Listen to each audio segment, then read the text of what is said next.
అమరావతి దిశగానే అన్ని అడుగులు పడుతున్నాయి. ఎస్పెషల్లీ బాబు ప్రభుత్వంలో అమరావతిని ఒక వెలుగు తీసుకొస్తే భవిష్యత్తులో హైటెక్ సిటీ గురించి ఎలా అయితే బాబు రికార్డుల్లో ఉంటుందో అలాగా ఉంటుంది అన్నటువంటి కోణంలో అన్ని సంస్థల్ని అక్కడికే తీసుకొచ్చే ప్రయత్నం చేస్తున్నారు. జాతీయ సంస్థలైనా రాష్ట్ర సంస్థలైనా. అందుకని అక్కడే BC hostel, IAS IPS coaching centre, అంటే సివిల్ సర్వీసెస్ కోచింగ్ సెంటర్ నుంచి రకం.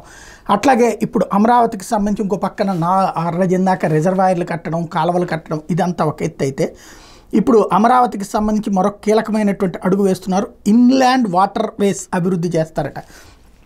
అమరావతి నుంచి నేరుగా మచిలీపట్నం సముద్రానికి రవాణా సౌకర్యం, దీనికి సంబంధించి బందరకాలవని అవసరం మేరకు అభివృద్ధి చేస్తారట. జలమార్గం సిద్ధం చేస్తారు.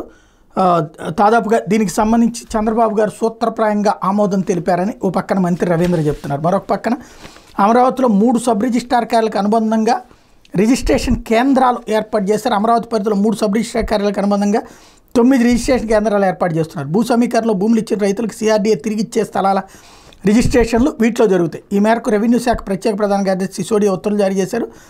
ఈ ఉత్తర్వులు వెంటనే అమల్లోకి వచ్చేసినాయి.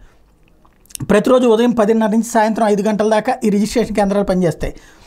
కార్డు సెంట్రల్ ఆర్కిటెక్చర్ సాఫ్ట్వేర్ ద్వారా రిజిస్ట్రేషన్ జరగబోతున్నాయి. ప్రతి రిజిస్ట్రేషన్ కేంద్రంలో సీనియర్ అసిస్టెంట్ డిప్యూటేషన్ మీద నియమిస్తారు. ప్రతి కేంద్రంలో 2 డేటా ఎంట్రీ ఆపరేటర్లు, 2 సబార్డినేట్లు ఉంటారు. ఈ కేంద్రాలు నియమించే వాళ్ళకి శిక్షణ కార్యక్రమాలు ముగిసిపోయినాయి.